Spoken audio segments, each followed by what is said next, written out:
I'm Emily Bond, and I'm going to show you a bit about my process as a composer.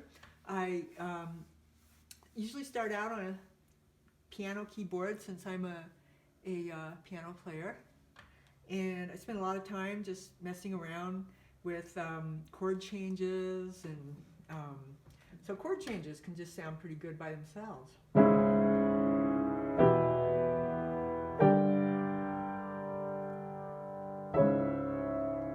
And then I can add a pattern to that, which would be more kind of,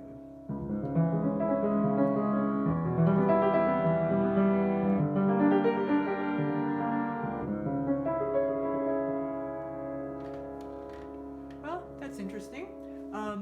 I've recently come up with something that I think I might be able to use. It's starting off in C sharp minor, and it's got a couple of motifs that I want to integrate into a piece that I'm going to write.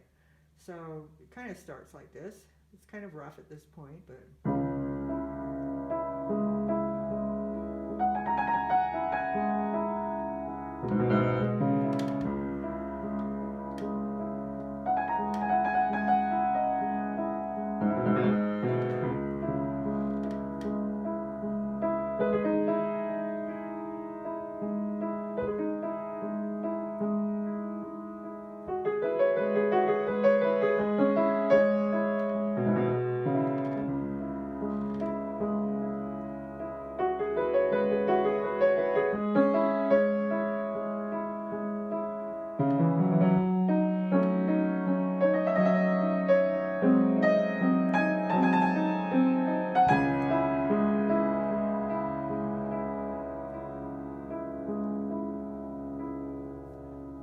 Yeah, I think that's going to be some workable material.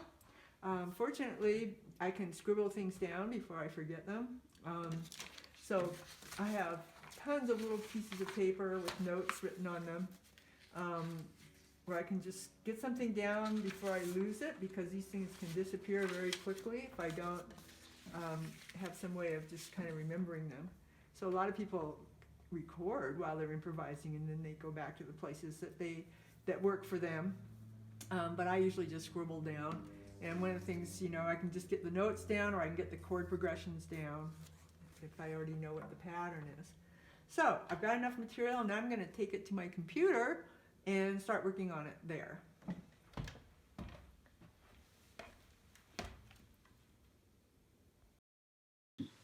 So this is my Logic program. It's my digital audio workstation, and the one I use is Logic.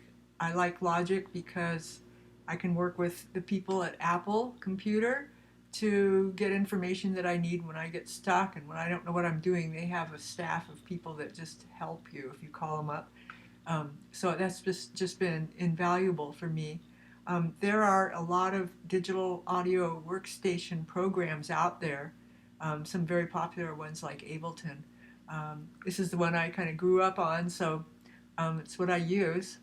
So I'm going to explain a little bit about this window here. It's the space that I work in. These are tracks. They go out horizontally like that. These are right now empty instrument tracks. So my first task will be to load in some instruments that I want to use for this program. And right here is where I do that. Now Logic comes with a lot of its own instruments, as you can see down here. But you can also buy plug-in instruments that you can just buy from externally, and they talk to Logic. They can work through Logic. So one of the plug-in instruments I have bought that's one of my favorites is Ivory Piano. It's put out by Synthogy, and I'm going to load it right now. Whoops. Hang on a sec. I think I want to select just that one track. Okay, now I'm going to load it. All right.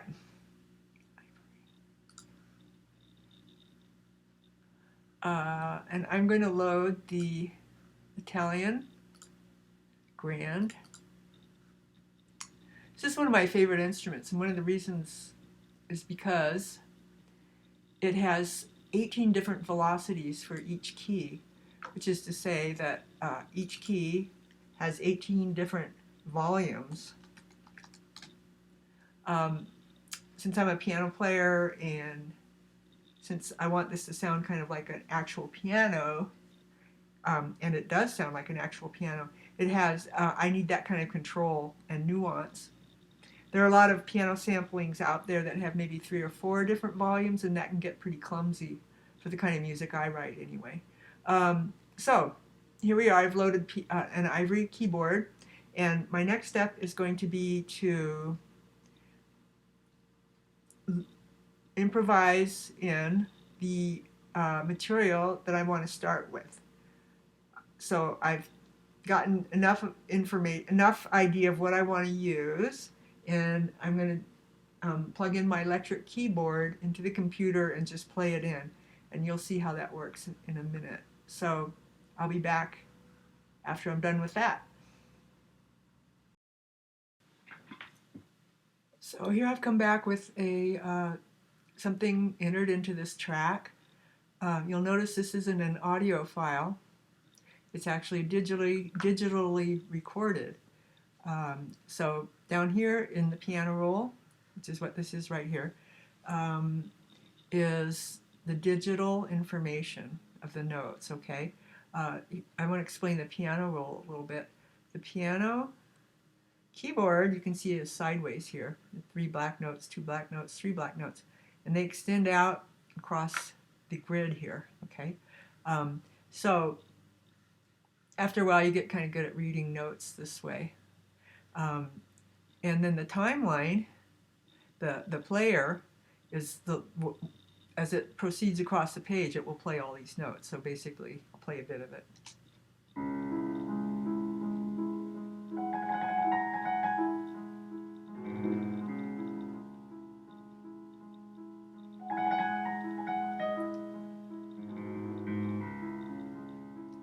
All right.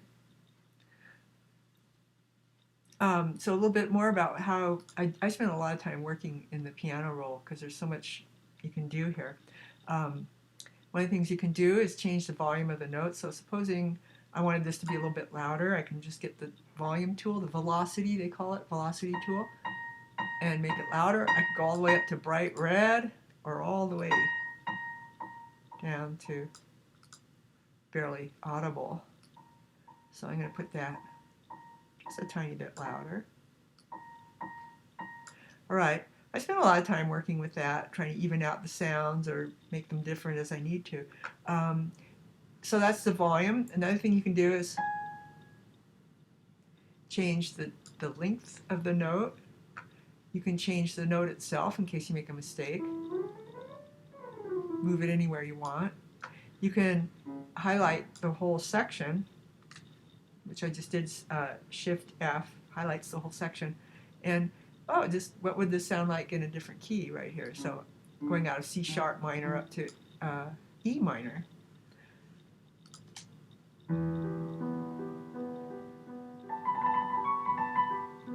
Well, it's a bit higher. I'm going to stay back down in C sharp minor.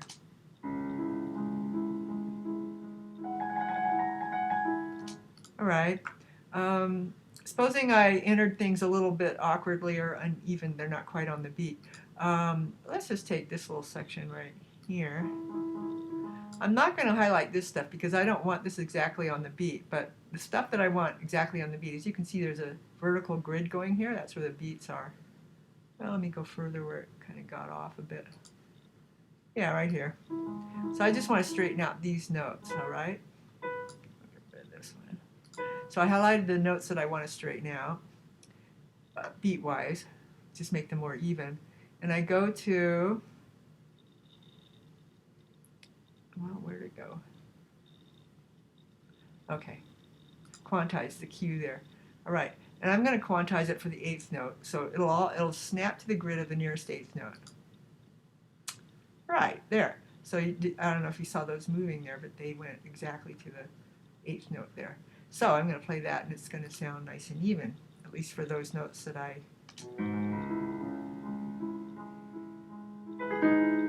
Okay. So that's a tool that I can use. Oh, and I want to apologize for the jerky motion of the player line here. It's just that QuickTime, the QuickTime player, just doesn't get all the information. Actually, you know, on Logic, when you're on it, it's quite smooth. It just moves very smoothly, but that's not what you're seeing. So another thing I can do is change the tempo. Supposing I thought it was too fast. Well, usually I start too slow because I haven't learned it that well yet. But anyway, so that's at 72. I think I'm going to go back up to 80. Let's try 90 and hear how that sounds. 90 beats per minute.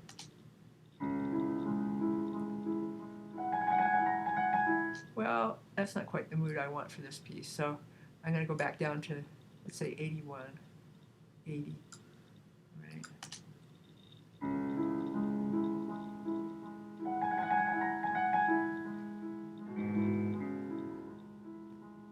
Right. So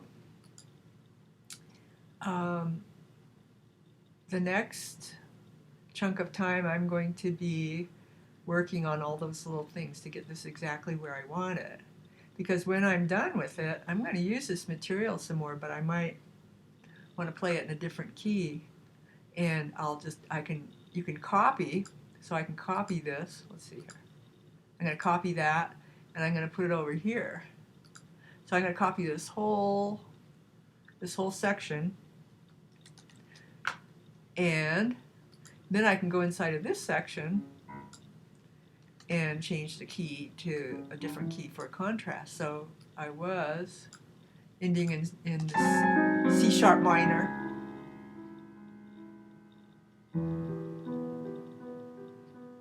So there I have all the exact same information, but in another key. However, I need to do a lot of work on this before I copy it, because I don't want to have to reinvent the wheel each time here. So I have a lot of work in there to do, and then I have to make some decisions about, well, what instruments do I want to use? I want to use more than piano in this piece. What key changes do I want to make, and what is my B section going to be? Because I want to write a contrasting section that doesn't that doesn't completely change the mood of the piece. So that's always a little bit of a challenge. So I will come back after I've worked on this for a bit.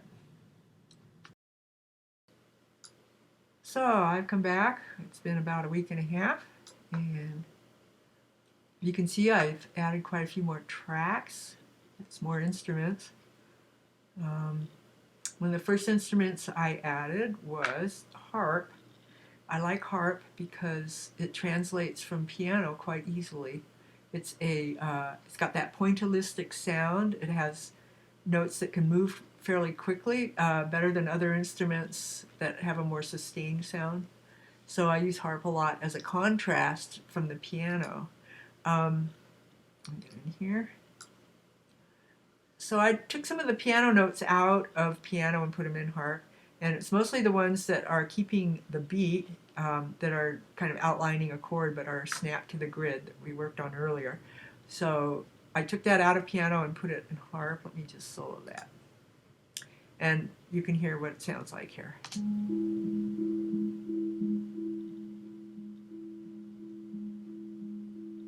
Oops, I soloed the wrong one. This is the one that I was trying to show you.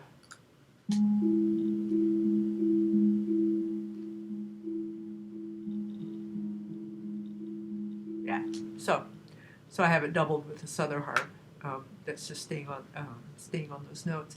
All right, and then I kept the ivory piano in the upper notes and the lower notes. So these are the more ornamental kind of notes. Together, I think they sound pretty good.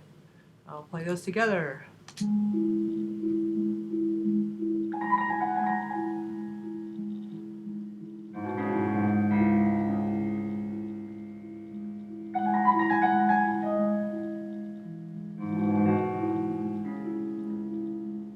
All right. And I added one more instrument, which is called, let me get rid of these solos here, Arctic Morning. It comes with the contact player, which is a device that plays other plugins for you, but it also has a lot of its own instruments. Um, and one of the instruments that I really like, well, I like a lot of their synth sounds. They have a whole bunch of synth sounds. Um, doesn't translate really great from my speaker here, but okay. I use these notes to emphasize some of my high notes. Just gives more depth to them. Um, so I'm going to play the whole thing together, and you'll see when we come up to these Arctic morning notes.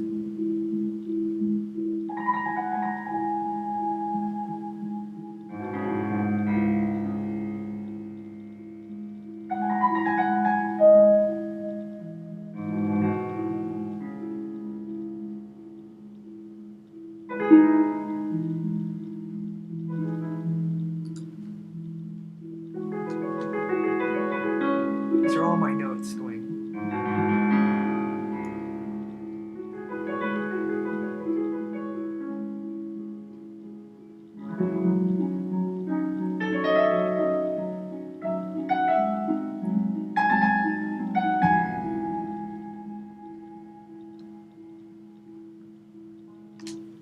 All right. And I forgot to tell you about one note that I added. One instrument is the bass drum. It was just a little emphasis on that last strong note. So here we are. Go back a bit, just so you can notice it. Yeah. Okay. Right. So that was the A section. And then in the B section, for the B section, I loaded a new instrument called Jennifer. Jennifer is a female soprano voice put out by number 8 DIO Productions. They're a German company, and they have a lot of instruments that I love. Jennifer, as she comes out of the box, is kind of in your face, like about a foot away, and kind of a dry sound. So to give her depth and put her in a big room and with lots of space and context, I add reverb and I add echo. So I'm going to solo her.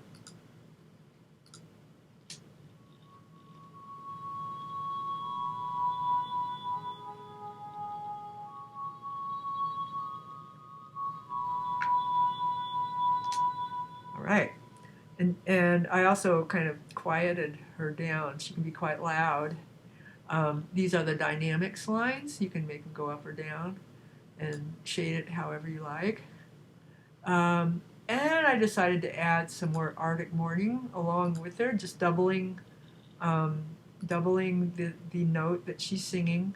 It just gives it more mystery. I guess my intention was to uh, make it not so clear that this was a female voice or not. So it's kind of is that a voice singing or is it not? Anyway, that was my intention with it. So.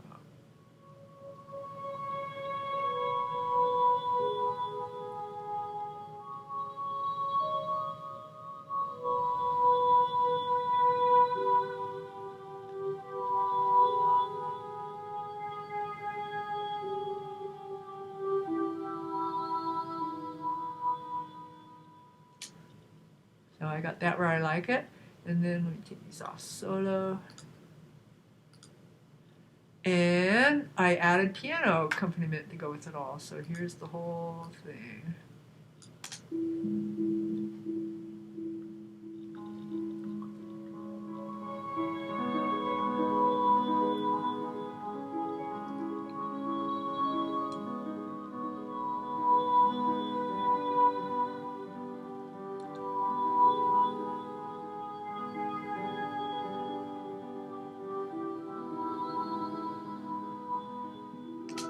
All right. And then you just heard a little bit of what the next part of the B section. It's kind of divided into two sections. For contrast, I added a new instrument. This one is also put out by 8DIO. It's called Liberis, and it's a children's choir. And then I switched to harp, just for contrast. So here's that part. The end of the last one.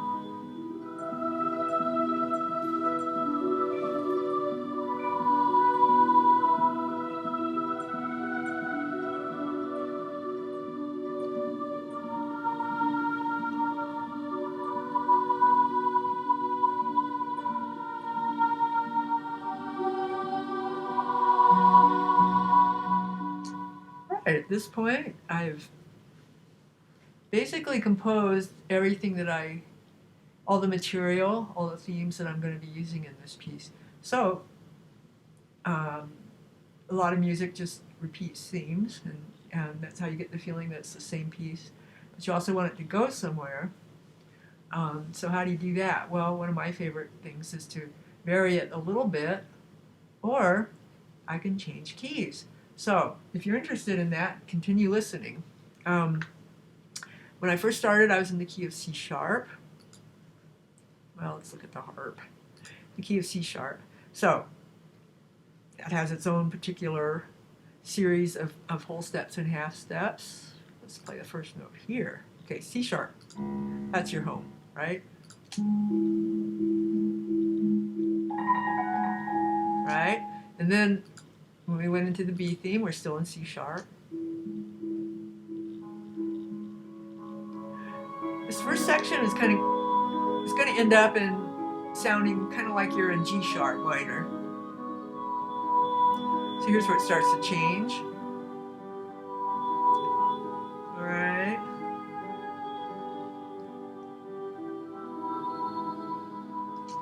Okay. So we're in G sharp minor at this point. And then very suddenly, in between these two, the first B theme and the second B theme, I jump up to E minor. All right, so I was in G sharp minor, kind of ended in G sharp minor, and here we are just launching into E minor.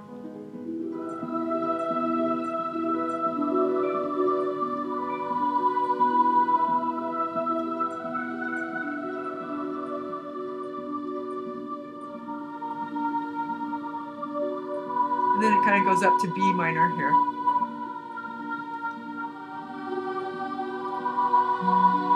And we're back to the A theme.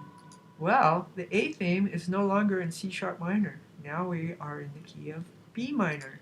So I like hearing that A theme. And actually, you know, even if you're not a musician, even if you have no idea about what's going on here, people can hear and feel that the piece has changed and moved like a character in a story.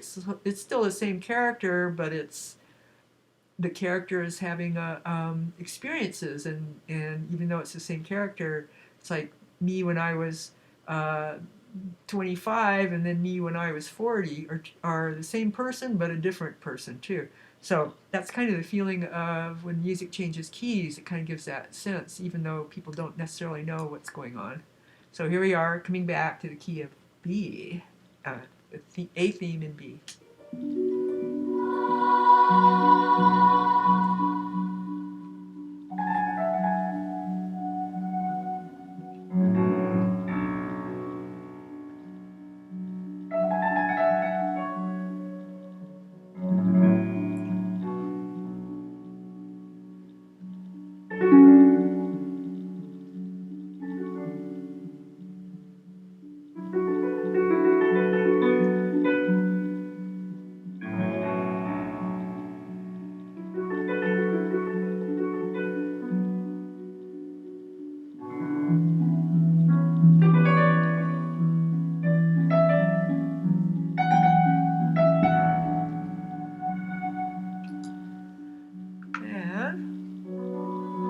So we start out in B minor.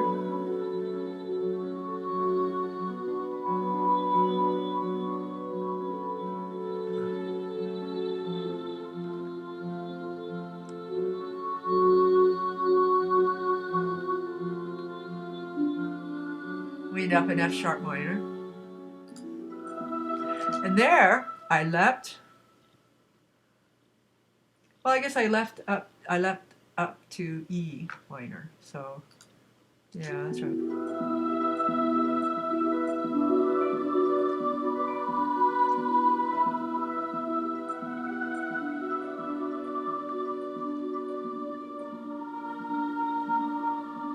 Kind of ends in B minor, but I'm going to go back to the A theme, this time in the key of E minor.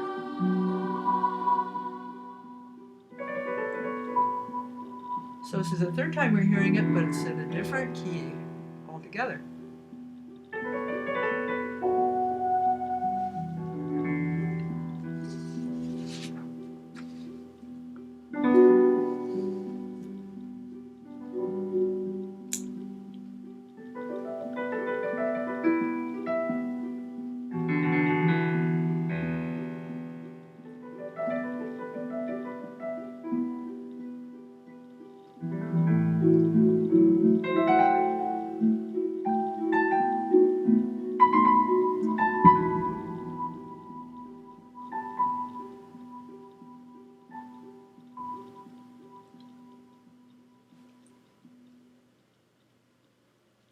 All right, so you got to hear the A theme in 3 different keys, and it ended up in a different place than where it started. I'm not attached to it ending up in the same key. As a matter of fact, I don't think it should.